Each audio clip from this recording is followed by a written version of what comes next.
Welcome back everyone. मैं नसीन कुमार निशांत और Gaurav ji rank 1 65th के थ्रू अभी हम लोग लाइव कर रहे थे। एक्चुअली लाइव इशू हो गया, नेटवर्क इशू था, इस वजह से हम लोगों ने लाइव को एंड किया है। इसलिए आप लोगों के बीच फिर से रिकॉर्ड करके वीडियो को हम लोग अपलोड करेंगे, अपलोड कर रहे हैं। ये जो वीडियो आप देख रहे हैं, ये वीडियो रिकॉर्डेड है। तो इसमें जो भी सवाल है आप लोगों के, हम लोगों ने लाइव में जो सवाल आ रहे थे उन लोगों को जो सवाल है नॉर्मल वो सब पूछ लेंगे, इसलिए you should not worry about this. तो सबसे पहले गौरव जी आपको मैनी कॉन्ग्रेचुलेसन्स कि आप thank you so much sir, thank you so much. आप यहाँ तक पहुँचे, रैंक 1 तक पहुँचे, ये बहुत बड़ी बात है और सभी को अच्छा लगता है। खासकर कि आप जैसे हम लोग 63rd में रैंक 1 आपको MP से थे, 63rd में, हाँ 63rd में MP से थे। अभी हमारे ही बिहार मतलब अभी आप UPSC देख लो और BPSC दोनों अपने ही घर के लोग बनते हैं, तो इट फील्स बेटर, अच्छा लगता है सभी को। और बहुत लोग आपको, मतलब आप यहाँ के आपको सभी लोग जानते हैं, हमारे सीतामढ़ी में सभी लोग जानते हैं। एक्चुअली हम लोगों ने फेसबुक पेज पे सबसे पहले ही दिन जैसे ही रिजल्ट आया आपके बारे में सब कुछ पोस्ट कर दिया। पता नहीं पिक्चर भी मुझे कहाँ से मिल गई, इंटरनेट पे आपका ऑलरेडी एक पिक्चर अवेलेबल था। हाँ शायद एक पिक्चर आपका अवेलेबल था जो मिला हमको और मैंने उसको अपलोड कर दिया साथ में, और काफ़ी लोग वहाँ आपको विशेष कर रहे थे कि बढ़िया, अच्छी बात। चलिए हम लोग बताते हैं सवालों का सिलसिला। जो भी है सवाल आप लोगों के, जो नॉर्मल बेसिक हम लोग इंटरेक्शन होगा उसमें आपको सब कुछ क्लियर हो जाएगा कि क्या है नहीं है। हम दोनों की स्ट्रेटजी आपको पता चलेगी, मेरी ऑलमोस्ट आपको पता है, इनकी भी ऑलमोस्ट पता हो गई होगी। इस चैनल के थ्रू कुछ और, कुछ नया, कुछ अलग, ये हम लोग आज डिस्कस करेंगे। सबसे पहले तो गौरव जी आप ये बताइए कि तो हम लोग अब डिस्कस करेंगे कि क्या इनका अपना स्ट्रेटजी है।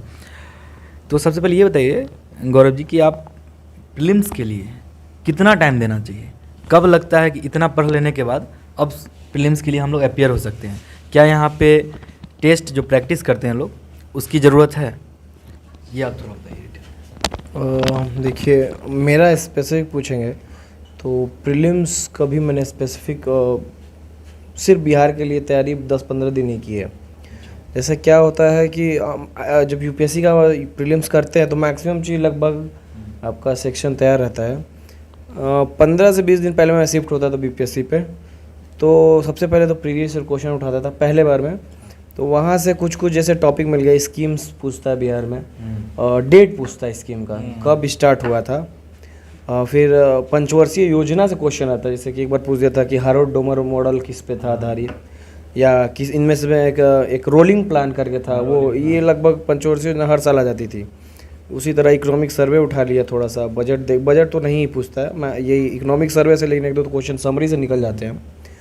एक साइंस थोड़ा सेक्शन अलग हो जाता है, UPSC का बिल्कुल अलग रहता है, इसका बिल्कुल अलग होता है। साइंस एंड टेक है एक्चुअली, यहाँ जनरल साइंस। हाँ, तो साइंस थोड़ा मैं लूसेंट से, ये डिजीज़ वाला सेक्शन जो हो गया, कौन से विटामिन की कमी से क्या होता है, पेनिसिलिन की खोज किसने की, मतलब जो डिस्कवरी करते हैं लोग, या कितना अमाउंट में ब्लड होता है, जो लूसेंट में मिल जाता है। लूसेंट प्लस 12th क्लास की केमिस्ट्री की एक NCERT है, ये हो गया।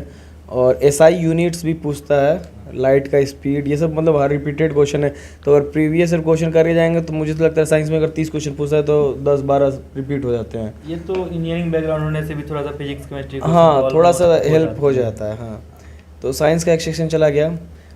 करेंट अफेयर का जो है थोड़ा सा, मैं करेंट अफेयर BPSC के हिसाब से नहीं पढ़ता था, और मुझे लगता है कि जैसे न्यूज़ पेपर पढ़ने से ना, अगर मानिए 30 क्वेश्चन आता है तो 10-12 हो जाते हैं।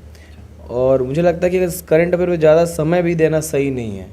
अगर समय देना है तो मेंस के लिए दीजिए, प्रीलिम्स के लिए नहीं, क्योंकि सर इसके क्वेश्चन बहुत रैंडम होते हैं। हाँ। एक बार तो मुझे याद है पूछा था कि ऊँट का सम्मेलन कहाँ हुआ था। उसी तरह एक पूछा कि लकड़ी की दुकान कोई खुली थी हैदराबाद में, वो पूछ लिया कि कहाँ खुला है। तो उस तरह का क्वेश्चन अगर आप, हाँ, वो पढ़ेंगे भी बुक में तो कभी ध्यान नहीं देंगे कि ये आ सकता है एग्जाम में। उसी तरह पूछा था कि ब्रिटेन में कौन कौन से जो मेंबर हैं वो कितने वोट मैच द फॉलोइंग करके कुछ पूछ दिया था, जो उस समय चुनाव था, इलेक्शन था ब्रिटेन में लेबर पार्टी का। तो उस पढ़ के भी हम लोग उतना डीप तो कभी नहीं पढ़ के दिमाग में बैठा पाएंगे, तो वहाँ से आपका मतलब जितना पढ़ेंगे उसका वैल्यू रिटर्न नहीं होगा करेंट अफेयर में। लेकिन मॉडर्न हिस्ट्री और लुसेंट से एंशियंट हिस्ट्री या मेडिवल। स्पेशली जो गुप्ता पीरियड है, मौर्य पीरियड है, ये 2 से तो एक क्वेश्चन और हड़प्पा, 3-4 क्वेश्चन यहीं से मिल जाएंगे आपको। और मॉडर्न से तो लगभग 20-25 क्वेश्चन रहता है, बहुत मॉडरेट लेवल का रहता है, बहुत डिफिकल्ट नहीं रहता है। और ज्योग्राफी भी उसी तरह का सब्जेक्ट है, ज़्यादा पढ़ने का, उसमें ज़्यादा दिमाग लगाने का ज़रूरत नहीं है, बहुत ही वाइड है।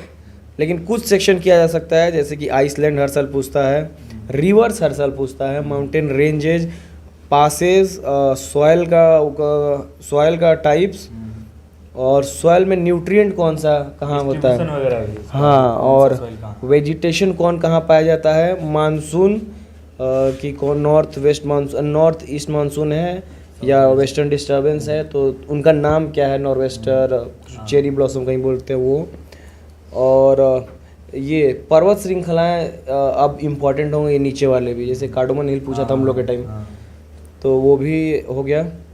और एक चीज़, ये इक्वेटर कहाँ से पास होता है, ट्रॉपिक ऑफ कैंसर किस किस कंट्री से पास होता है, हाँ, क्लियर हो रहा है। लैंड लॉक कंट्रीज़ कौन कौन सी हैं, ब्लैक सी में कौन सी रिवर्स गिरती हैं, या किस जो फेमस सिटीज़ हैं किस रिवर पे हैं, ये सब किया जा सकता है। ये सब मुझे लगता है सर लुसेंट में मिल जाएगा ना सर? हाँ, लुसेंट में भी है। हाँ, और थोड़ा एनसीईआरटी पढ़ते पढ़ते आप अगर है ना उसको गूगल करते रहते हैं, एनसीईआरटी का मुझे यही फ़ायदा लगता है हमेशा कि आप थॉट प्रोसेस आपका अच्छा डेवलप हो जाता है, कि आप पढ़ेंगे तो वो टेक्स्ट बुक है, एक्चुअली उस बुक में है ना कहीं बाकी बुक्स के स्टैंडर्ड बुक्स जो है उसकी तरह लिखा नहीं होता, हर चीज़ एक्सप्लेन नहीं किया होता वहाँ। तो जब एक्सप्लेन नहीं है तो आप थोड़ा सोचेंगे, हाँ बहुत कम टाइम हो तो वहाँ पे आप, जैसे कि अब 2 महीने बचे हैं, अब आप एनसीईआरटी शुरू नहीं कर सकते हैं 2 महीने में, और 2 महीने में सोच लेंगे कि एनसीईआरटी पढ़ करके और प्रीलिम्स क्लियर हो जाएगा, तो डैट वोंट मतलब वो क्लियर नहीं होगा, बढ़िया नहीं होगा। तो इसलिए वहाँ बेटर होता है कि कभी कभी आप समरी बुक पढ़ लें, वहाँ पे तो समरी बुक ही काम आएगा आपको। वहाँ पे लुसेंट के बारे में जैसे बताया गौरव जी ने कि लुसेंट है कि आपको जैसे बुक्स ये इसके बारे में बता देगा कि कौन सा रिवीजन के लिए बेस्ट है, समरी इतनी अच्छी है उसमें। वही कह रहा हूँ कि मैं अगर एनसीईआरटी आपकी पढ़ी हुई है पहले से, तो रिवीजन के लिए आप समरी बुक्स पढ़ सकते हैं, जो कि बहुत आसान हो जाता है आपको पढ़ना। जैसे हिस्ट्री वगैरह लुसेंट से पढ़ लीजिए या किसी भी बुक से पढ़ लीजिए, जो आपको बढ़िया लगता है वो बहुत बढ़िया होगा।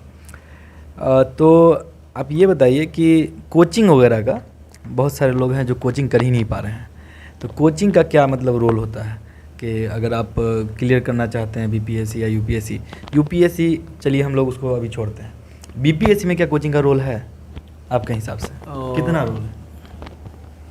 पार्ट बाई पार्ट हाँ। आता था, ये प्रीलिम्स में तो बिल्कुल नहीं है, क्योंकि प्रीलिम्स में एक चीज़ बहुत इंपॉर्टेंट है कि जब आप बुक से पढ़ते हैं ऑप्शन दिखता है तो माइंड में क्लिक हो जाता है कि कहीं पढ़े थे, लेकिन ये जब कोई टीचर पढ़ाएगा तो वो क्लिक नहीं होगा सर।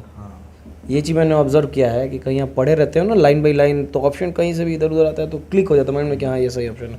ये पढ़ाने पे नहीं होगा, लेकिन अगर पढ़ना चाहते हैं आप तो यूट्यूब पे कुछ बहुत फ्री ऑफ कॉस्ट चैनल, मुरनाल बहुत ही मतलब खूबसूरत है। इकोनॉमिक्स का तो इकोनॉमिक्स, मॉडर्न हिस्ट्री सर बहुत अच्छा है, मैंने तो उसी को 2-3 बार देखा है। ज्योग्राफी भी सर बहुत औसम है, हम तो मुरनाल आप दे सकते हैं फ्री टाइम में। और ये तो मानिए प्रीलिम्स का कोचिंग, मतलब मुझे नहीं लगता प्रीलिम्स के लिए कोई कोचिंग करना चाहिए। करना भी है तो टेस्ट सीरीज कर लीजिए, लेकिन टेस्ट सीरीज करिए तो उसका मतलब थोड़ा सा एनालिसिस करिए कि क्यों गलत हो जा रहा है, क्वेश्चन गलत हो रहा है तो। और मेंस में बहुत इंपॉर्टेंट रोल है टेस्ट सीरीज का सर, टेस्ट सीरीज का। हाँ, क्योंकि इन जनरल हम लोग का लिखने का पैटर्न या लिखने की जो शैली है बहुत वीक रहती है, क्योंकि हम लोग जो यूनिवर्सिटी के ढर्रे पे ही लिखते हैं, जितना आ रहा है लिख दो। लेकिन यहाँ थोड़ा सा पैटर्न अलग हो जाता है, जब कंपटीशन में बैठते हैं हम लोग, मानिए 6000 लोग लिख रहे हैं, उसमें से 100 सेलेक्ट होते हैं, तो उसमें थोड़ा सा अपने से वैल्यू एडिशन करना, डेटा देना, फैक्ट देना, कोई कोट करना, कोई प्रधानमंत्री कुछ बोले हैं फार्मूला देते हैं, जैसे 5P हो गया, जैसे सबका साथ सबका विकास, इस तरह का चीज़ का एक कलेक्शन होना चाहिए। तो वो आपको वैल्यू ऐड करेगा, मतलब वैल्यू क्या ऐड करेगा, मतलब बाकी लोग से शायद आपका इम्प्रूव हो जाए 1-2 नंबर। हाँ, वही बात है, भीड़ से अलग दिखना है तो भीड़ से अलग ये दिखना सब होगा। इन जनरल कोई कोचिंग इस तरह की चीज़ें नहीं बताती है सर। जैसे मेरे पास एक पूरा डायरी था सिर्फ उसको डेटा का, और ठीक उसी तरह मैंने 4-5 नाम सब, जैसे इन्वायरमेंट का है तो वंदना करके एक मैम है, उनका नाम लिखना, चाहे जैसे वही है पॉलिटिकल सी राजन जो बोल रहे हैं हमें, तो अगर कोई IR से क्वेश्चन है तो उनको कोट कर देना। और ज़रूरी नहीं है कि कोट करने का मतलब कि सर उनको रट के रहना, क्योंकि आप जब न्यूज़पेपर पढ़ते हैं ना तो उनका आइडिया आपको समझ में आ जाता है, तो ये अपने से बना के भी आप उनको कोट कर सकते हैं। ये तो मैं बहुत यूज़ करता था, प्राइम मिनिस्टर का 5P फॉर्मूला जो अभी दिए थे, संघाई कोऑपरेशन फ्री, चाहे इंडिया का जो विजन है स्ट्रेटजिक ऑटोनॉमी का, या free and inclusive Indo Pacific का, तो ये सब न्यूज़पेपर से ही मिलेगा और वहीं से आप पिक करके एक डायरी बना के लिख लीजिए। और ये सब कोई कोचिंग नहीं बताएगा सबको। जनरल कोचिंग क्या पढ़ाता है? कोचिंग तो यही पढ़ाएगा जो कंटेंट पढ़ाता है, मतलब इम्प्रूवमेंट नहीं पढ़ाता है। जो मैंने पहला बीपीएससी दिया था, चाहे पहला यूपीएससी दिया था ना सर, मैं मतलब चीज़ों के पीछे भागता था, ये मिले तो ये पढ़ लूँ, वो मिले तो वो पढ़ लूँ, लेकिन उसका रिजल्ट नहीं निकलता था। इस बार मैंने वो सब पढ़ाई, मतलब एक्स्ट्रा पढ़ाई कम की थी, इन सब चीज़ों पे सर ज़्यादा काम किया था। कोचिंग मुझे नहीं लगता बहुत खास रोल है। इंटरव्यू से पहले 1-2 मॉक टेस्ट जरूर दे के जाएँ, थोड़ा प्रेशर रिलीज हो जाता है। और हाँ सर, यही ज्योग्राफी के लिए जैसे कि इसका जो बीपीएससी का पैटर्न है क्वेश्चन का बहुत डिफरेंट है, इसके लिए मुझे नहीं लगता कोचिंग की ज़रूरत है, क्योंकि फ्लैट क्वेश्चन होते हैं, मतलब टाइप पूछ देगा, क्लासिफिकेशन पूछ देगा, क्या है क्यों है ये पूछ देगा। ये खुद से प्रिपेयर किया जा सकता है और सिर्फ 3 पेज मिलते हैं सर 25 मार्क्स में। 3 पेज में ज़्यादा कुछ लिख भी नहीं सकते। तो इसमें भी कोचिंग का कोई खास रोल नहीं है सर, लेकिन मेंस राइटिंग करिए खूब। मेंस में मतलब यही है कि मेंस राइटिंग आपकी अच्छी है, राइटिंग स्किल आप डेवलप कर लेते हैं तो आप अच्छा लिख पाएंगे वहाँ। और वहाँ सही बात बोल रहे थे ये कि मतलब आपको कोई कोचिंग नहीं बताता है कि क्या इम्प्रूवमेंट हो रहा है, ये आपको न्यूज़पेपर से पता चलेगा। न्यूज़पेपर आप खुद ही पढ़िएगा तभी आप क्लियरली समझ पाएंगे कि क्या चल रहा है क्या नहीं चल रहा है। जैसे अभी अफगानिस्तान का क्राइसिस चल रहा है, उसके बारे में क्या उसके प्रोज एंड कॉन्स है, कौन से एंगल है, ये आप खुद से डेवलप कर पाएंगे बढ़िया से। हो सकता है कि आप मतलब कोचिंग वाले नहीं बताएं, बढ़िया से नहीं बताएंगे। मैं कोचिंग को या हम लोग कोचिंग को ये नहीं कर रहे हैं, डिफाइन नहीं कर रहे हैं कि वो उसको करना गलत है, ये नहीं है, ऐसा कुछ भी नहीं है। लेकिन आप सेल्फ से जो कर नहीं पा रहे हैं, जो एफर्ट नहीं कर सकते हैं कोचिंग, जिनके पास पैसे नहीं हैं, वो लोग यहाँ ऐसे पढ़ सकते हैं। ये पॉइंट है हम लोगों का बस, कि आपको अगर ऐसा मौका मिलता है कि जहाँ फ्री पढ़ पाएंगे वहाँ आप कीजिए आराम से। उसके लिए हम लोग भी मतलब पर्सनली मतलब जितने भी लोग हैं जो एसडीएम हैं या फिर अलग अलग सिविल सर्वेंट हैं, सब लोग मिल करके टॉप 10 बैच का इनिशिएटिव है, उस बैच से आप जुड़ सकते हैं। जहाँ हम लोग अभी रजिस्ट्रेशन भी उसका चल रहा है, ऑल इंडिया लेवल पे एक टेस्ट ले रहे हैं, वहाँ आप ज्वाइन कीजिए। फिर आप लोगों को हम लोग कोशिश कर रहे हैं कि फ्री में पढ़ाएं, मतलब कोशिश फ्री में पढ़ाने की तो पूरी ही है कि पढ़ाना ही फ्री आप लोगों को, बाकी आप बन सकें, आप भी एसडीएम बन सके हम लोगों के जैसे, आप भी कुछ कर सके, आगे बढ़ सके। जो भी गरीब बच्चे हैं जो मतलब आपको समझिए कोचिंग नहीं कर पाते हैं या फिर पटना या फिर दिल्ली नहीं जा सकते हैं, उन लोगों के लिए किया जा रहा है, वो है। चलिए आगे आप ये बताइए कि मेंस में क्या अलग लिख दें इसके अलावा, डेटा के अलावा। डेटा जैसे कि आपने कहा कि डेटा इम्पोर्टेंट है, डेटा के साथ कभी कभी ये भी होता है कि फ्लो चार्ट वगैरह, क्या अगर हमारे पास टाइम नहीं है तो फ्लो चार्ट का यूज करके हम जल्दी जल्दी कवर कर दें। जैसे मैंने किया था पर्सनली, मुझे लगा कि लास्ट के 2-3 क्वेश्चन में ऐसा होता है कि लगता है कि टाइम बहुत कम बचा है अब, तब वहाँ पे मुझे लगता है कि आप डेटा यूज, ये फ्लो चार्ट यूज करो। जो पढ़ा है वो तो लिखना ही है, और उसको जब लिखना है तो आप सोचोगे कि किस तरह से फ्लो चार्ट में जल्दी कवर कर ले। क्या आप करते थे ऐसा? सर हाँ, फ्लो चार्ट ज़्यादा नहीं सर, लेकिन कुछ मैंने डायग्राम पहले से बना के रखे थे। मैपिंग वगैरह के बारे में? मैपिंग तो सर ठीक है, लेकिन जैसे आप फ्लो चार्ट बोल रहे हैं ना, मैं कई तरह का वैरायटी का फ्लो चार्ट रखा था, लेकिन उसका यूज़ ज़्यादा नहीं हो पाता है रियल एग्ज़ाम में, क्योंकि वो सेट भी होना चाहिए जो आपका आंसर का डिमांड है उस पर। लेकिन सर जो मैप तो सर मैं ड्रॉ करता हूँ ज्योग्राफी में, तो मतलब हर क्वेश्चन में 1-2, लेकिन सर इसका एक ड्रॉबैक भी हुआ है कि इस बार मेरा एक क्वेश्चन छूट गया 25 मार्क्स का। तो बैलेंस सर बहुत ज़रूरी है। इस बार छूटा मतलब? इस बार हाँ 25 नंबर का क्वेश्चन पूरा छूट गया था, तो ये एक ड्रॉबैक है। टाइम मैनेजमेंट बहुत सारी, ऐसा नहीं होना चाहिए कि आपको आ रहा है तो लिखते गए टाइम चला गया। फर्स्ट क्वेश्चन में जनरली आधे घंटे बहुत ज़्यादा समय चला गया, 50 वाला उठा लिया था मैंने। तो बैलेंस बहुत ज़रूरी है, सब क्वेश्चन का मार्क्स फिक्स है, तो सबके बारे में अच्छे से समय दें। और जैसे फ्लो चार्ट तो है सर, फ्लो चार्ट के अलावा जैसे कोटेशन हो ही गया, और सर डेटा बता ही दिए, और इसके अलावा एक कीवर्ड्स होते हैं, और जैसे कीवर्ड्स मतलब हो गया सर इंक्लूसिव ग्रोथ, जैसे स्ट्रेटजिक ऑटोनॉमी हो गया, या कन्वर्जेंस ऑफ स्ट्रेटजिक इंटरेस्ट हो गया, तो जैसे इंडिया का पंचशील सिद्धांत हो गया।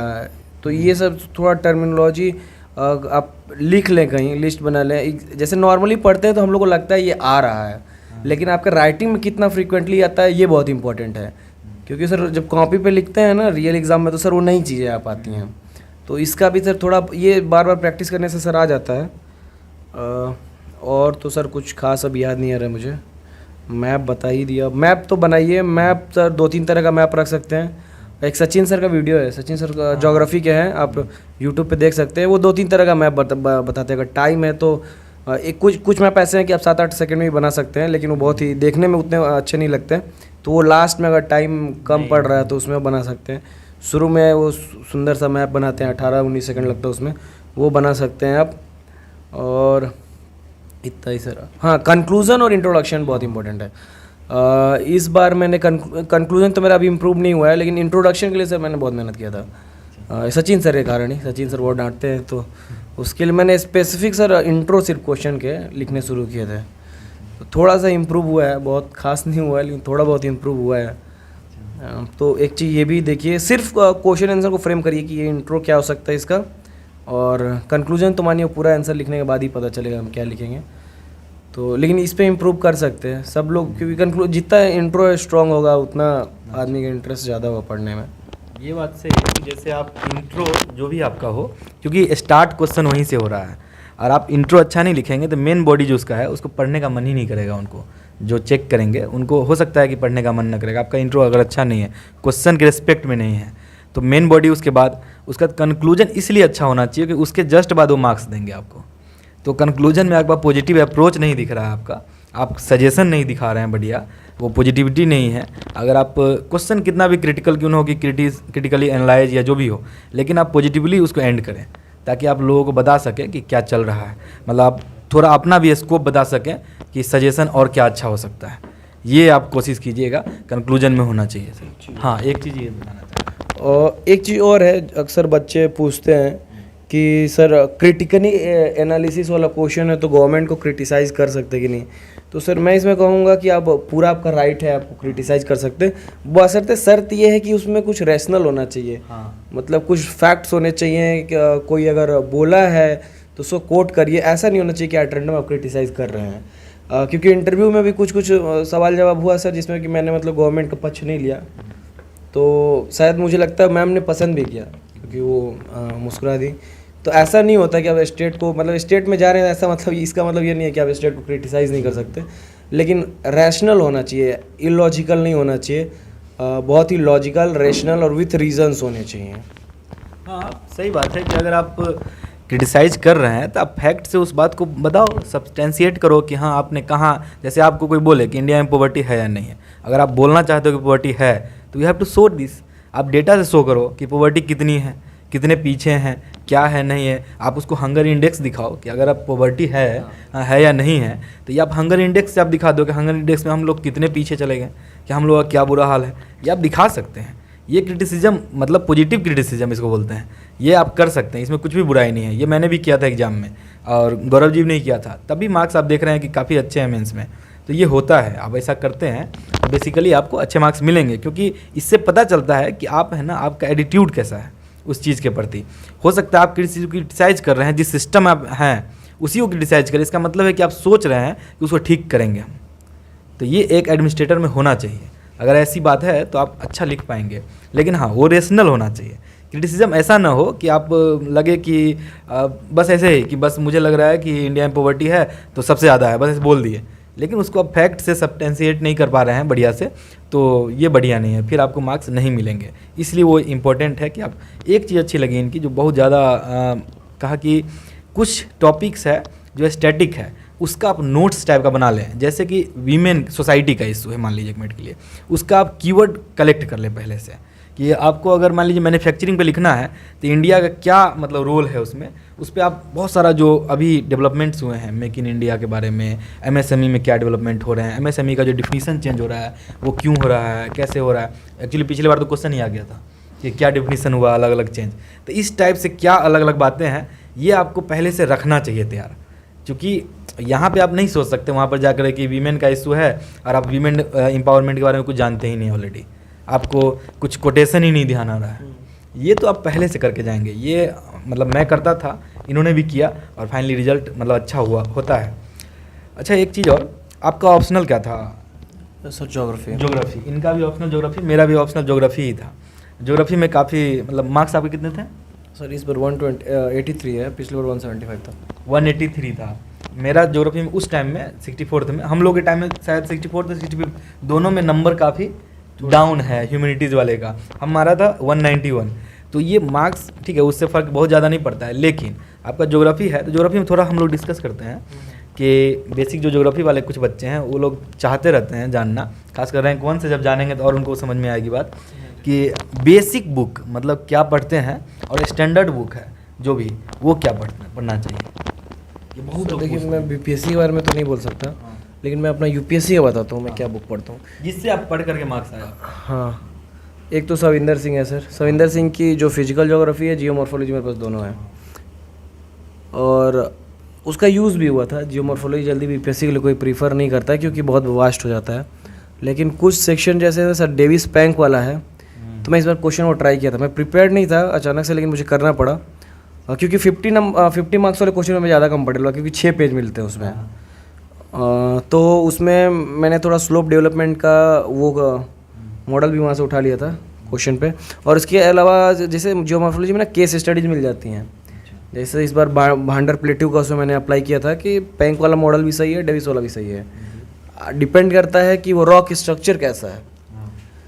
तो वो तो 2 बुक हो गया। इसके अलावा एक मेरे पास रूपा मेड इजी की है, वहाँ से इन्वायरमेंट का पोर्शन तो मतलब बहुत ही ज़बरदस्त है उसका, बहुत ज़बरदस्त है। हाँ। बहुत अच्छी किताब है। और उस बुक को आप ज़रूर पढ़िए, सिर्फ इसलिए नहीं, ज्योग्राफी के लिए नहीं, उसकी लैंग्वेज इतनी अच्छी है सर, ऐसे उससे में मतलब बहुत ही स्मूथ लैंग्वेज है उसकी। बुक भी नोवेल टाइप की लगती है। हाँ, वो बुक मतलब ऐसा नहीं है कि आप ज्योग्राफी के पढ़ हाँ, ज्योग्राफी। ऐसा लगे कि हाँ, नोवेल ही पढ़ रहा है, इंटरेस्ट है तो मजा आएगा। बहुत अच्छा बुक है।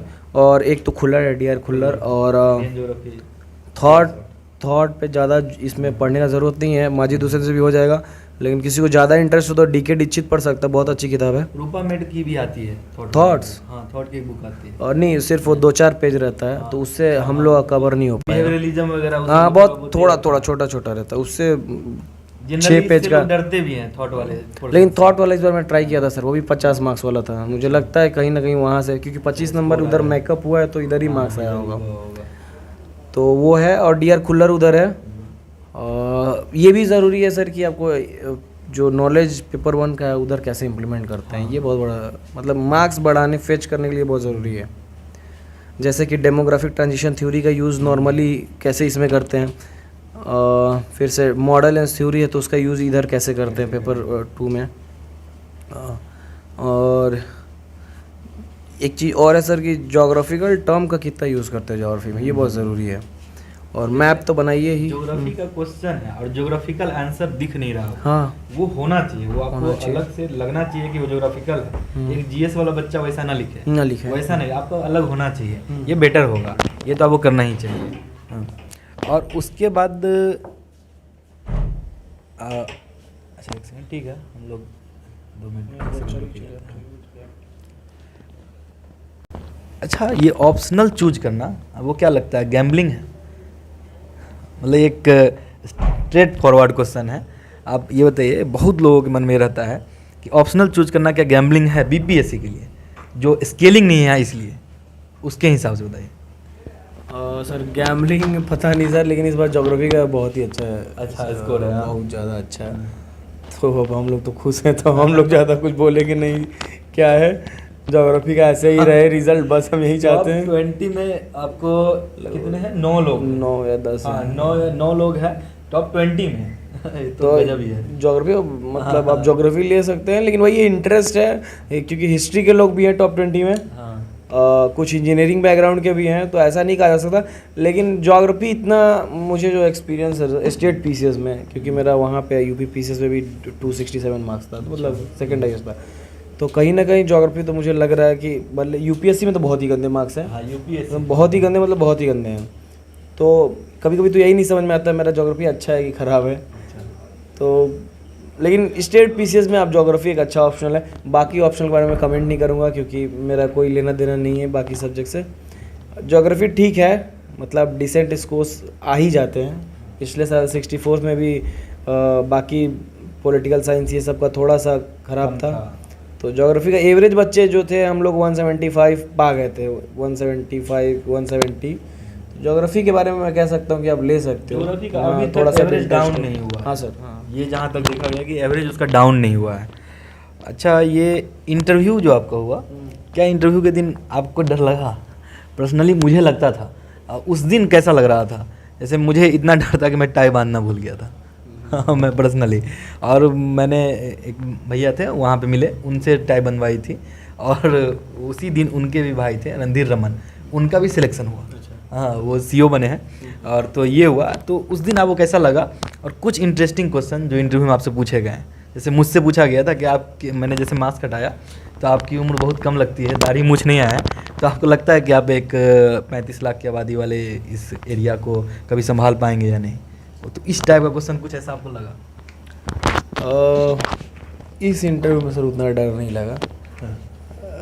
मेरा सबसे पहला इंटरव्यू तो है वो 64th वाला, मतलब इधर मैं स्टेट पीसीएस या यूपीएससी जो ही मिला के सबसे पहला मेरा लाइफ का इंटरव्यू होता। उसमें काफ़ी डर लगा था। उसमें डर लगने का वजह था, मैं जैसे ही इंटर किया तो एक तो मैं क्वेश्चन पूछी, वो मैंने बता दिया। उसके बाद एक बहुत ही बुजुर्ग सर थे, दीप्ति मैम का बोर्ड था, उन्होंने 3-4 क्वेश्चन ऐसे पूछे जो मुझे नहीं है। जैसे लोग बोलते हैं कि धैर्य बना के रखिए, मनोबल बना के रखिए, जब रियल एग्जाम में जब 4-5 क्वेश्चन नहीं आते तो पूरा खट्टा हो जाता है मन। तो फिर वो मेरा सर चेहरा उतर गया पूरा। तो लेकिन 80 मार्क्स दे दी थी मैम, मुझे लगा कि ठीक। मैम एक्चुअली दीप्ति मैम के बोर्ड से मार्क्स काफ़ी अच्छे हैं। इस बार सर एक चीज़ था कि जो प्रीवियस ईयर इस बार मैंने मॉक इंटरव्यू सिर्फ ऑनलाइन दिए थे। एक नैक्स का दिया था और एक तो कोई और मैंने दिया था, वो परम IAS का। तो मतलब इस बार जैसे दृष्टि वाले बहुत डरा देते हैं, लिटरली बहुत डरा देते हैं, लेकिन एग्ज़ाम में वो ऐसा नहीं होता है। तो इस बार नहीं दिया था, मैं कूल होके गया था सर। और शुरू में इस बार भी हुआ कि 3-4 क्वेश्चन बहुत फैक्चुअल पूछी, मैम नहीं आया। अच्छा। लेकिन दीप्ति मैम का एक खूबी था, वो हंस के चीज़ें टाल देती हैं। और जो पिछले वाले सर थे वो बहुत गुस्से में देख रहे थे मुझे पिछले वाले इंटरव्यू में। लेकिन 3-4 क्वेश्चन के बाद चीज़ें थोड़ी सी इम्प्रूव हुई। बहुत अच्छा नहीं गया था इस बार भी सर, मैं मतलब ऐसा कुछ एक्स्ट्रा ऑर्डिनरी नहीं था, एवरेज ही था। लेकिन मार्क्स ठीक ठाक, इस बार भी 90 मार्क्स हैं, तो मुझे लग रहा है ठीक ही ठाक है। हाँ, मार्क्स एक्चुअली बहुत डाउन हो गए हैं, मतलब पता नहीं इंटरव्यू में क्यों नहीं मार्क्स मिल रहे हैं। जैसे हम लोग उस टाइम में सुने थे 110 हाईएस्ट। हाँ, 110, हाँ, ये तो अब रहा ही नहीं, 100 तो क्रॉस ही नहीं कर पा रहे हैं कोई। तो ये वी डोंट नो कि क्यों हो रहा है। ये तो हो सकता है कि हम ही लोग में कमी हो शायद, क्योंकि जज तो अच्छे ही होते हैं। अच्छा, आपने गौरव ये बताइए, आपने ये रैंक एक्सपेक्ट की थी क्या? नहीं सर, रैंक तो ऐसे कभी कोई सोचता भी नहीं होगा, मैं ही नहीं, कोई नॉर्मली कोई नहीं सोचता होगा। मेरा था इस बार मैंने 6-7 वो भरे थे। जैसे BS भरा था, BPS जान के भरा था, मुझे मालूम सेकंड, क्योंकि BPS और जो कमांडेंट करके था मुझे मालूम था नहीं होगा, लेकिन मैंने जान के डाला था क्योंकि जो BS था एक ऊपर, और रजिस्ट्रार वाला मैं बहुत कंफर्टेबल नहीं था मैं डालने में एक्चुअली सेकंड नंबर पे, क्योंकि वो लोगों को, सामने वाले को लगता है कि कहीं ना कहीं ये मतलब इंटीग्रिटी इसकी थोड़ी डाउन है। तो उसको छिपाने के लिए सर इसको डाले थे हम, लेकिन मालूम था कि हम कलर ब्राइटनेस में छट जाएंगे। तो ये 5-6 मैंने डाला था, RDO भी इस बार मैंने डाला था। लेकिन मेन टारगेट तो यही था। ये तो कसम से मैंने नहीं सोचा था कि मेरा BS में भी होगा, क्योंकि 25 नंबर का क्वेश्चन छूट गया था, तो मैं समझ गया था कि कुछ नहीं होने वाला। बस यही टारगेट था, किसी तरह कुछ मिल जाता कि 4-5 महीने और पढ़ने का टाइम मिल जाए, घर से प्रेशर नहीं रहे कि जॉब करना ही करना है। लिटरली मैंने नहीं सोचा था सर कि टॉप 50 में मैं आऊँगा इस बार, कसम से, मैं सच में मतलब झूठ नहीं बोल रहा हूँ। क्योंकि देखिए एक क्वेश्चन, देखिए लक बहुत मेरा थोड़ा सा ख़राब था।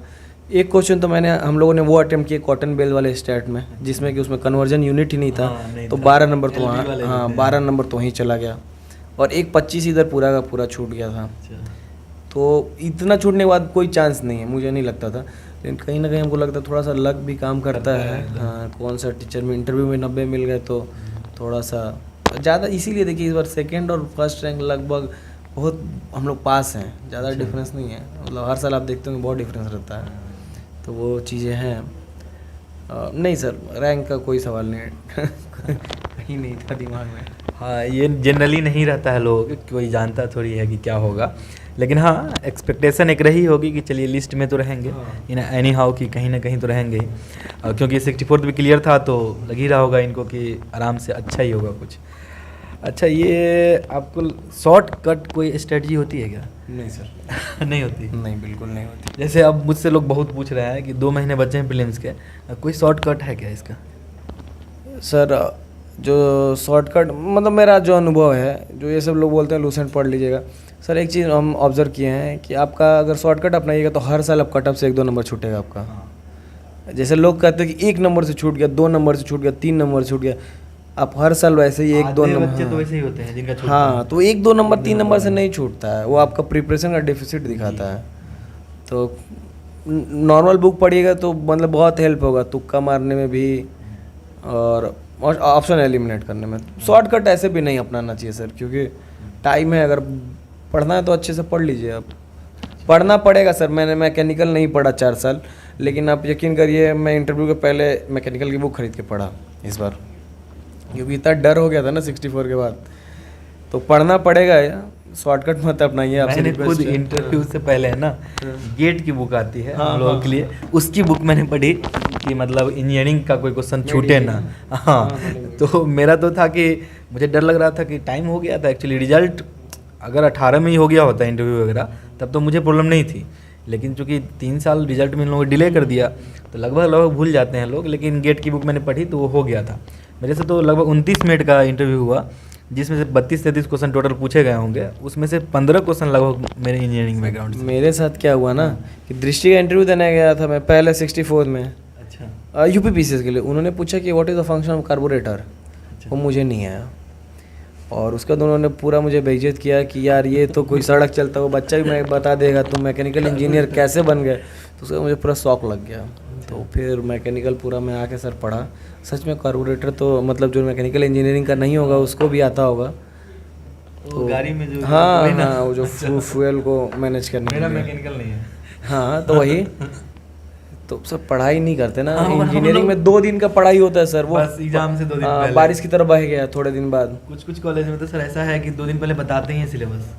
नहीं सिलेबस हम लोग कुछ टीचर लोग तो बताते हैं कि इस बुक से आ जाएगी और रात को लोग पढ़ते हैं बस उसको। हाँ तो स्थिति वही थी, लेकिन पढ़ना पड़ेगा आज नहीं तो कल, तो पहले ही से पढ़ लीजिए, अब अच्छा रहेगा। शॉर्टकट अब मानिए प्रीलिम्स निकल गया तो मेंस के लिए पढ़ना ही पड़ेगा ना, तो जाएंगे कहाँ आप? वहाँ भी बच गए तो इंटरव्यू में कहाँ इंटरव्यू बचेगा? में थोड़ा बहुत, हाँ। ये तीनों स्टेज ने क्लियर करना है हम लोगों को, सिर्फ प्रीलिम्स या मेंस या फिर इंटरव्यू अलग अलग नहीं करना है, ये तीनों करना है हमको क्लियर। जब तीनों करना है तो फिर आपको पढ़ना पड़ेगा, अब बेटर तो ये होता है। अच्छा, कुछ लोग ये भी पूछते हैं कि प्रीलिम्स के साथ मेंस की तैयारी करनी चाहिए या नहीं? नहीं, पहले मेंस की तैयारी करनी चाहिए कभी भी। मेंस की करेंगे तो बहुत कुछ प्रीलिम्स का अपने आप हो जाएगा, आप हो जाता है। लेकिन सिर्फ प्रीलिम्स का करेंगे तो मेंस का कभी नहीं होगा, हाँ। क्योंकि मेंस में आपको लिखना है, लिखने के लिए चीज़ें दिमाग में याद रहनी चाहिए, वहाँ टिक नहीं मारना है कि देख के याद आ गया। तो मेंस का तैयारी पहले करिए, मतलब 1 साल का अगर टारगेट। बीपीएससी में स्टेट पीसी में सबसे बड़ा दिक्कत है कि इनका कैलेंडर फिक्स नहीं है सर, ये बहुत बड़ा इशू है, क्योंकि पूरा प्लानिंग इधर उधर हो जाता है सर। तो मैं तो कहूँगा कि आप लोग यूपीएससी की तैयारी करें, उसका कैलेंडर फिक्स रहता है, उसकी तैयारी से इधर शिफ्ट होना बड़ा आसान रहता है। अब ये मानिए ये सर एग्ज़ाम जैसे टालते गए बच्चों का 3 साल बर्बाद हो गया पूरी तरह से, मतलब 3 साल में कोई कुछ नहीं किया। मेरा खुद ही, हाँ मेरा मतलब आपको 64th का था, मैं यूपीएससी का भी तैयारी कर रहा था साथ में।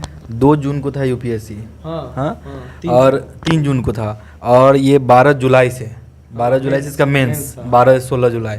आप समझ रहे हैं कि मतलब ये पहले तो तैयारी करो और उसका अंत में इस तरह से फंसाते हैं कि आप मतलब परेशान हो सकते हैं, कि आपको लगेगा कि क्या ही कर रहे हैं तैयारी। और वहाँ उस वजह से प्रीलिम्स 1.5 नंबर से रह गया। हाँ, ऐसा बहुत लोगों के साथ हुआ होगा मेरे ख्याल से। और प्रीलिम्स रह जाए तो समझिए आपकी मेंस की तैयारी भी बेकार गई, कोई मतलब ही नहीं है उसका, तो वो एक दिक्कत होती है। लेकिन हाँ, प्लान बी में मैंने बीपीएससी ही रखा था, जो लकीली उसी टाइम में फॉर्म आया जब मैं कॉलेज से पास आउट हुआ था, तो फिर मुझे लगा कि सब ठीक है कि करना चाहिए। अच्छा, एक और चीज़ कि इंटरव्यू का तो आप बता दिए कि कुछ इंटरेस्टिंग क्वेश्चंस जो आपसे कुछ याद आ रहा है आपको? एक क्वेश्चन था कि स्टेट क्राइम को कैसे बढ़ाता है, स्टेट क्राइम को कैसे बढ़ाता है। वो बताया कि स्टेट ही क्राइम को डिफाइन करता है, अगर वो डिफाइन ही ना करे। जैसे जो एग्जांपल देखिए लिक्वर का, जैसे लिक्वर बैन नहीं है यूपी में, तो वहाँ लिक्वर कोई पी रहा है तो क्राइम नहीं है, यहाँ पी रहे तो क्राइम हो गया, तो क्राइम बढ़ गया इससे। हाँ, वो बताए, हम नहीं बताते, वो बताए। अच्छा, वो बताए। हम तो हाँ, हमसे बहुत ट्राई किया, नहीं हुआ हमसे। अच्छा, नहीं हमको लगा मतलब ये काफ़ी अच्छा आंसर हो सकता था, मतलब ये सही में मैं सोचा था, लेकिन बोलने में थोड़ा हिचकिचा रहा था। ये तो समझ ही रहा था कि क्रिमिनल लॉ को डिफाइन यही करता है, इतने अच्छे से नहीं सोचा था, ये वो खुद बताए थे। लेकिन थोड़ा हिचकिचाहट हो रही थी, कैसे डायरेक्ट बोल दें कि स्टेट क्राइम बढ़ाता है। मैं भी घुमा रहा था इधर उधर, लेकिन बाद में तो वो पकड़ लिए कि नहीं नहीं रुको, नहीं, वो एक्चुअली बोले थे बेटा ट्राई करो, एक बार और ट्राई करो। 3-4 बार वो बोले। अच्छा। बोर्ड बहुत अच्छा था, दीप्ति में बहुत कोऑपरेटिव बोर्ड था इस बार, बहुत अच्छा। हम लोग अरुण भगत था मेरा, और वो जनरली क्या कर रहे थे, किसी भी क्वेश्चन को पूछिए, पूछने के बाद और बताइए। ये और बताइए, जैसे मुझसे उन्होंने पूछा था NFSA के बारे में, तो उन्होंने बोला NFSA के बारे में जानते हो आप? तो मैंने बोला sir NFSA national food security act. तो बोला उन्होंने हाँ। तो मैंने बोला कि सर 2013। तो उन्होंने बोला हाँ। तो फिर मैंने उसके बारे में बताना शुरू किया, बोला कि मेन प्रोविजन बताइए। तो मैंने एक प्रोविजन बताया, फिर और बताइए, फिर दूसरा बताया, फिर तीसरा। उसका 4 के बाद मुझे लगा कि अब तो इतना इसमें लिखा भी नहीं है शायद जितना मैंने बोला। फिर फाइनली वो लगे कि ये एक्ट है, हाँ, और ये एक्ट है और ये आपको गारंटी देता है। सबसे पहले जो इम्पोर्टेंट, क्योंकि फार्मर का प्रोटेस्ट उस समय चल रहा था, ये गारंटी देता है कि आपको खाना मिलेगा। ये एक्ट है, ये मतलब आपको ये इम्पोर्टेंट था। जो पॉइंट मिस हो रहा था बार बार मेरे बताने में, मैं प्रोविज़न बता रहा था कि मतलब फ्री में नहीं, मतलब सस्ते में खाना मिल रहा है, PDS सिस्टम है वगैरह, ये मैं बता रहा था, लेकिन मैं एक्ट के बारे में नहीं बता रहा था जो इम्पोर्टेंट था। क्योंकि फार्मर एक्ट वो चल रहा था उस समय, उस बात को ध्यान रख करके आप बता सकते थे। जो वहाँ वो बताते हैं, जब बताएं वो कभी कभी, तो आप लोग अच्छे से उसको ग्रीट करके थैंक यू कहिए कि हाँ कि आपने हेल्प किया। वो बहुत अच्छा इंप्रेशन देता है। वो आपका है ना, जो आपने नहीं बताया वो मतलब हाँ हाँ, ये होना चाहिए। ये अगर आप करते हैं तो बढ़िया होता है। बाकी कोचिंग वगैरह के बारे में हम लोगों ने बात की है यहाँ इसमें। एक चीज़ और कि हम लोगों ने एक्चुअली जो टॉप 10 बैच का इनिशिएटिव लिया है वो बता रखा है, अभी इसमें भी बताया मैंने। तो वो उसको आप लोग देखिएगा कि आप बहुत सारे बच्चे हैं जो नहीं पढ़ पाते हैं, मतलब सिर्फ पैसे की वजह से। वो हम लोगों को अच्छा नहीं लग रहा अंदर से, पर्सनली मुझे तो बिल्कुल ही नहीं लगता, क्योंकि मैंने देखा है वो चीज़। तो वो नहीं होना चाहिए। आप लोग उसको ज्वाइन कीजिए, आप लोग आराम से पढ़िए फ्री में। इस तरह का फ्री इनिशिएटिव के बारे में आपको क्या लगता है, कुछ होना चाहिए? नहीं होने का तो कोई मतलब सवाल ही नहीं है। होना चाहिए, लेकिन सर इसको कंटिन्यू करना, ये कंटिन्यू करना बहुत सारे प्लेटफॉर्म में देख रहा हूँ कि इनिशियली लोग फ्री ऑफ कॉस्ट रखते हैं, थोड़ा फिर सा उसका कोचिंग बना देते हैं, माइलेज मिला तो हाँ, फिर वो कोचिंग आ गया। ये नहीं होना चाहिए हम लोग की तरफ से। खैर समझिए कि वादा है आपसे कि ऐसा कभी नहीं होना चाहिए। लेवल ऑफ इंटीग्रिटी होना चाहिए। स्टार्टिंग में आप जो बोल रहे हैं उसको फॉलो, क्योंकि देखिए अनअकैडमी भी शुरू में लोग बोले हाँ आया था वो फ्री, आया नहीं तो उन्होंने बोला था कि मैं फ्री पढ़ाने के लिए आया हूँ, ये गलत है। और अभी चार्ज ले रहे हैं, अभी जब तो मतलब काफ़ी चार्ज उनका शायद किंग हो गए। अच्छा, तो ये नहीं होगा, यहाँ नहीं होना चाहिए, क्योंकि हम लोग ऐसे नहीं है कि हम लोग को। अच्छा, एक और चीज़ जो अभी आपके सामने इनसे मैं गारंटी ले लेता हूँ कि ये भी आपको हेल्प करेंगे टॉप 10 बैच में। हाँ बिल्कुल करूँगा, लेकिन मुझे अभी थोड़ा 3-4 महीने का समय दीजिए।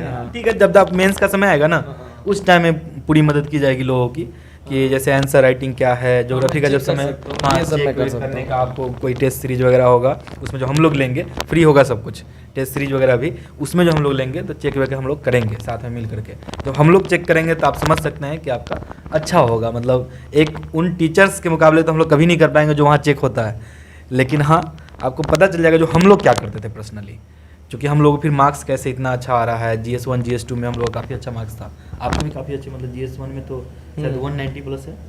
हाँ तो अच्छा मार्क्स है, काफ़ी अच्छा। GS2 में आजकल स्कोर कम हो रहा है, इस बार मेरा अच्छा था, 163 था। 163 था, काफ़ी अच्छा। उस टाइम मेरा 162 था, जो कि वन ऑफ द हाईएस्ट है। 64 में 162 बहुत ज़्यादा है, बहुत ज़्यादा है, मतलब वो 160, हाँ मेरे ख्याल से शायद हाईएस्ट ही था, किसी ने बोला, लेकिन मैंने क्या पता कोई होगा। लेकिन 162 आप समझ रहे हैं, इतना मार्क्स लाना बहुत ज़्यादा है, क्योंकि किसी का भी इवन रैंक 1 to 10 में कोई ऐसा नहीं था जिसका 150 प्लस हो रहा था। तो हाँ, तो 162 तक आप पहुँचते हैं तो अच्छा कर रहे हैं, यानी आपकी राइटिंग स्किल अच्छी है कि नहीं। तो ये आप करते हैं तो उसके लिए हम लोग आपको तैयार करवाएंगे, बढ़िया से करवाएंगे। तो आप लोग एकदम रजिस्ट्रेशन चल रहा है, आप रजिस्टर कीजिए उसको और ज्वाइन कीजिए। उसका 7 नवंबर को टेस्ट है, हो सकता है उसका डेट बढ़े कि 13-14 नवंबर तक हो जाए। आप लोग रजिस्ट्रेशन कीजिए और उसको ज्वाइन कीजिए। बाकी it felt well and good, आपके साथ बात करके बड़ा अच्छा लग रहा है। एक तो सच बताएं कि मिलना चाह रहे थे आपसे, हम मिलना चाह रहे थे पर्सनली, कि एक्चुअली आपसे पूरा बिहार मिलना चाहता है। अरे नहीं सर, सर एक चीज़ और हम बोलना चाहते हैं, लास्ट लाइन। जैसे अभी कल मनोज वाजपेयी का, मैं कल नहीं 2-3 दिन हो गया इंटरव्यू देख रहा था, अनुपम खेर शो पे हुआ था। तो एक चीज़ बोला कि अपनी माँ को लेकर वो किसी अवार्ड शो में गया, तो उसकी माँ एक चीज़ बोली उसको कि ऐसा नहीं है कि मतलब जो सफल नहीं हुआ है कि वो बौड़ाहा है भोजपुरी में, हाँ। कि आप असफल इंसान से बहुत कुछ सीख सकते हैं। मतलब रैंक 1 2 3 4 10 आना बहुत कुछ इस पर लक पे भी डिपेंड करता है। तो ऐसा नहीं है कि मतलब आ गया तो हम बहुत स्मार्ट हो गए हैं, मेरा स्ट्रेटजी फॉलो कर लिया, हम जो समझाए वो समझ गए तो आप मतलब बहुत अच्छा कर लेंगे। सब बच्चे यूनिक हैं, आपकी क्या कमियां हैं वो आप जानते हैं, उस बेसिस पे अपना एनालिसिस करके अपना स्ट्रेटजी बनाइए। हम लोगों ने बताया, इसका मतलब ये नहीं कि उसको फॉलो करिए, अपने से आप अपने आप को आप सबसे बेहतर आंक सकते हैं, तो आप बेस्ट टीचर है अपने लिए। तो उस बेसिस पे आकलन करके अपना स्ट्रेटजी बनाइए, फॉलो करिए। ये सही कर रहे हैं, मतलब कि ऐसा नहीं है कि जो हम बता रहे हैं ना, हम लोग जो बता रहे हैं यही सही है, ये भी एक रास्ता हो सकता है। बस आपको एक वे बता दिया हम लोगों ने, बाकी आप जो आप करना चाहते हैं आप बेस्ट समझ सकते हैं खुद ही। वही तो है कि आपने जो पढ़ा, आप जब आंसर लिखते हैं ना तो आपको पता चल जाता है कि 50% उसका लिखे हैं जितना पढ़े हैं कि नहीं, तो आपको आइडिया लग जाएगा मार्क्स कितना देना है उसमें। तो ये आपको बेटर पता चलता है, खुद से आकलन करना चाहिए। तो ये सब आप कीजिए, बाकी और भी आगे हम लोग बताते रहेंगे और भी वीडियोज आती रहेंगी इसी तरह से। बाकी ठीक है, हम लोग मिलते हैं फिर कभी। Thank you Gaurav ji, thank you sir. ठीक है, थैंक यू आप लोगों को भी। चलिए नमस्कार।